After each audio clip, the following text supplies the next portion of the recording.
नमस्कार विद्यार्थी मित्रांनो. तर आज आपण आकृतीच्या साहाय्याने भौमितिक आकार हे शिकूया. तर हा जो चित्र दिसत आहे हा सकाळचा चित्र आहे. तर यामध्ये आपल्याला वेगवेगळ्या प्रतिकृती दर्शविलेल्या आहे. तर त्यामधून आपल्याला वेगवेगळे जे भौमितिक आकार आहेत ते आपण समजून घेऊया. तर इथे बघा, सगळ्यात पहिल्यांदा आपल्याला इथे काय दिसत आहे? सूर्य. तर हा जो शेप आहे सूर्याचा हा कसा आहे? राऊंड शेपमध्ये आपल्याला दिसतोय. तर याला आपण काय म्हणूया? सर्कल. याला काय म्हणतात? सर्कल. त्यानंतर इथे बघा, हा घर आहे. घरचा जो हा वरचा जो छप्पर आहे तो ट्रायंगल या शेप, हा जो शेप आहे याला आपण काय म्हणूया? ट्रायंगल. ट्रायंगल म्हणजे काय? इथे 3 साईड असतात. तिन्ही साईड काय आहे? जॉईंट आहे. आणि त्याच्यामध्ये परत बघा इथे एक ब्लॅक शेप दिसत आहे. तर हा जो आहे याला पण आपण काय म्हणूया? सांगा बघू. सर्कल. ओके. तर हा सुद्धा काय? सर्कल आहे.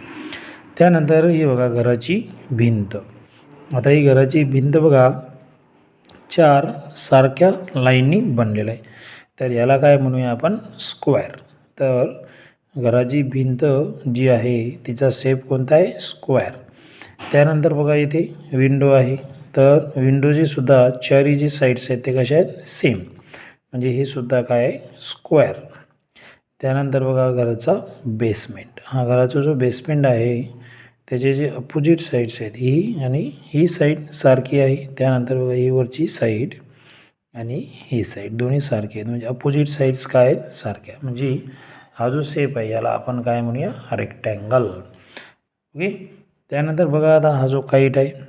तर हा जो काईट आहे हा पॅरलोग्राम शेप म्हणतात याला. काय म्हणतात? पॅरलेलोग्राम. ओके.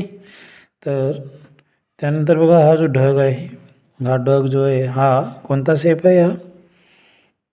हा ढग जो आहे याला आपण ओव्हल शेप म्हणूया. काय? ओव्हल. ओके.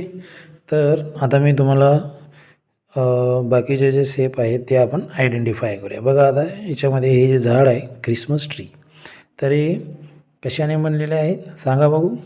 विचार करा, तुम्हाला कळेल. तर याच्यामध्ये तुम्हाला दिसत आहे की हे काय? ट्रायंगल शेपमध्ये आहे. त्यानंतर इथे बघा हे 2 फिश आहेत. फिशचा शेप कसा आहे हे बघा. तर इथे मी तुम्हाला सांगितलं होतं याच्यासारखं आहे. तर हा कोणता शेप आहे? पॅरलेलोग्राम. त्यानंतर इथे बघा एक गेट आहे. गेटावर जे वूड वापरलेलं आहे, ओके, जे लाकूड वापरलेलं आहे त्याचा शेप कसा आहे? इथे मी तुम्हाला एक्सप्लेन केला होता बघा. तर काय म्हणतात या शेपला? रेक्टँगल. ओके. त्यानंतर इथे बघा हा जो झाड आहे हा आणि हा शेप कसा आहे? सारखा आहे. तर आपण याला काय म्हणलो होतो? ओव्हल. तर हा सुद्धा काय असेल? Oval shape. ओके. त्यानंतर इथे बघूया परत इथे एक टेबल लावलेला आहे जो पाण्यामध्ये इथे आपल्याला बसायला मदत करतो. तर हा सुद्धा काय? रेक्टँगल शेपमध्ये आहे. ओके. तर या डायग्राममधून आपल्याला या गोष्टी कळल्या. आता बघा परत खाली आपण जाऊया. खालील प्रत्येक चित्रामध्ये तयार झालेले काटकोन पेन्सिलने दाखवा. तर याच्या अगोदर आपल्याला काटकोन काय असतं ते माहीत पाहिजे. ओके. तर तुम्हाला माहीत असेलच, तर परत आपण एकदा रिपीट करूया काटकोन म्हणजे काय. तर आपण हे घड्याळाचं साहाय्याने समजून घेऊया. तर त्याच्यामध्ये बघा हा मोठा काटा असतो आणि हा लहान काटा. दोन्ही काय? या 12वर आहे आणि हा 9वर. तर अशा पद्धतीने आता इथे बघा हा जो आहे इथे हा 90 अंशाचा कोन झालेला आहे. किती? 90 अंशाचा कोन. तर हा 90 अंशाचा कोन जो असतो यालाच आपण काय म्हणतो? काटकोन. ओके. तर आपल्याला हेच काटकोन काय करायचं आहे? पेन्सिलच्या सहाय्याने दाखवायचे आहेत. तर आता याच्यामध्ये आपण बघूया. इथे बघा भरपूर काटकोन आहेत. तर असा ही उभी लाईन आणि ही आडवी लाईन. तर हा झाला इथे काटकोन. ओके. त्यानंतर इथे बघा हा काटकोन आहे. ओके. त्यानंतर इथे पुस्तकामध्ये बघा हा काटकोन आहे. त्यानंतर इथे बघा हे काय आहे? काटकोन आहे. तर हे साईड 2 साईड 3 इथे 4 काटकोन होतील. इथे 1 2 3 4 होतील. इथे बघा इथे भरपूर होतील. 1 2 3 4 5 6 7 8 9 10 11 12 अशा पद्धतीने आपण इथे काटकोन पेन्सिलने दाखवू शकतो. ओके.